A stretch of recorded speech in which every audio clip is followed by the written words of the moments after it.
आप देखो, अभी नवरात्रा का त्यौहार चल रहा।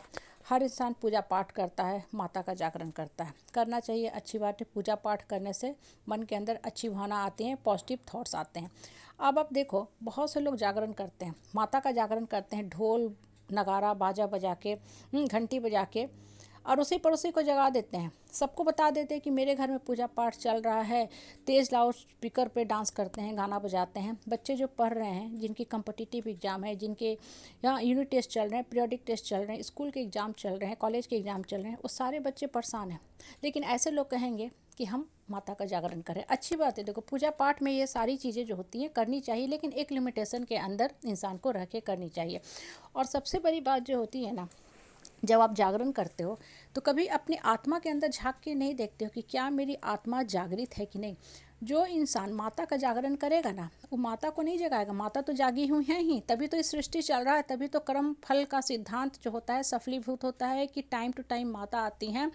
मधु कैटव है, सोमनिसिंह हो, चंड मुंड हो, या कोई भी राक्षस हो, महिषासुर हो, या आम आदमी हो जिसके अंदर राक्षसी प्रवृत्ति है, जिसके अंदर दुर्योधनी प्रवृत्ति हो, उसको आके सजा देती है। माता तो जागृत है ही। माता ही तो पूरे ब्रह्मांड को, सृष्टि को कंट्रोल कर रही हैं। माता के सामने खड़ा होकर अगर हम सिर्फ मांगे हे माँ दे दे, हे माँ दे दे, नहीं, माता तुम्हारे कर्म के हिसाब से ही देंगी। इसलिए पहले अपनी आत्मा को जागृत करो। और जो इंसान का आत्मा जागृत होगा, लिविंग सोल होगा ना, वो कभी भी दूसरे के साथ बदसलूकी नहीं करेगा। बहुत से घर होते हैं, मुझे खुद में ही आश्चर्य होता है, अपने मैं निकटवर्ती परिवार में देखती हूँ, जहाँ लोग बहुत धूमधाम से पूजा पाठ करते हैं। एकदम जैसे लगेगा कि यही तो माता के भक्त हैं, बाकी दुनिया ढोंगी है, पाखंडी है, मिथ्या है। इतने अच्छे से पूजा पाठ करेंगे, लंबा चौड़ा भाषण देंगे, चिल्ला चिल्ला के पूजा करेंगे, मंत्र का जाप करेंगे। वो मंत्र का जाप शायद 1 किलोमीटर के दायरे पे सुनाई पड़े। ठीक है, कहने का मतलब है इतने जोर के आवाज़ में वो मंत्र का जाप करते हैं।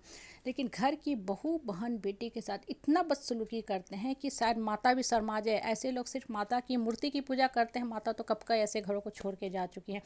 किस माँ को अच्छा लगेगा कि मेरी बेटी जो इस घर में गई है बहू बन के, हाँ, जो मेरी बेटी है, इनके घर में बेटी बन के आई है, मेरा अंश है, वो औरत उसके साथ बदसलूकी कर रहे हैं।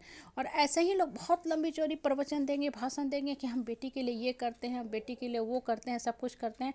और सच्चाई में ऐसे लोग कुछ नहीं करते हैं। क्यों? क्योंकि इनकी आत्मा जो होती है डेड होती है, आत्मा जो होती है मृत रहती है।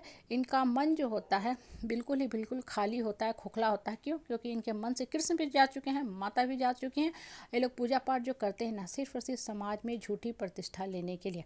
देखो, हर पूजा पाठ करते हो ना, तो पहले उसका मोटो मंतव्य, हाँ, को समझो, कोर को समझो, सारांश को समझो, समरी को समझो कि पूजा आपको क्या मैसेज दे रहा है।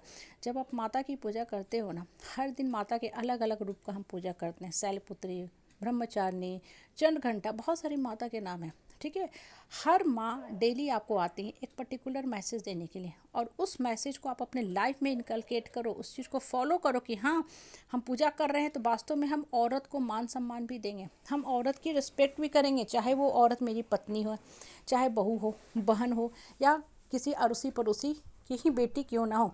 आप घर की बहू बहन बेटी के साथ बदसलूकी करते हो, उसके साथ तरह तरह का अपशब्द बोलते हो, उस लड़की को पढ़ाना लिखाना नहीं चाहते हो, खाना पानी सही ढंग से नहीं देते हो, मिसट्रीट करते हो, और कहते हो कि हम भाई कन्या पूजन करते हैं। कौन सी माँ ऐसा कन्या पूजन को स्वीकार करेंगे? खुद में ही सोच के देखो ना, कौन सी माँ ऐसा कन्या पूजन का जो विधि विधान होता है, रिचुअल्स होता है, उसको स्वीकार करेंगे? हाँ, इसलिए सबसे पहले अपना अंतर्मन को जागरण करो। जब अंतर्मन जागृत होगा ना, तब आप देखोगे कि आपकी पूजा का जो फल है ना, वो आपको अलग ही मिलेगा। आपका दृष्टिकोण बदल जाएगा। आप जो संकुचित मानसिकता को फॉलो करते हो ना, संकुचित मानसिकता को लेके जीते हो, उन सब से आप निकल आओगे। और फिर आपका सोच भी परिवर्तित हो जाएगा। और जैसे जैसे सोच परिवर्तित होता जाएगा, जीवन परिवर्तित होता जाएगा। फिर बहुत ज़्यादा विधि विधान रिचुअल्स की ज़रूरत नहीं पड़ती है। पूजा में गोबर है, अच्छी बात है। गोबर नहीं भी है, कोई बात नहीं, बिना गोबर के भी माता की पूजा पॉसिबल है। क्यों? क्योंकि मेरा दिमाग तो गोबर नहीं है, मेरा दिमाग तो नीट और क्लीन है। हम तो शुद्ध भावना से पूजा कर रहे हैं।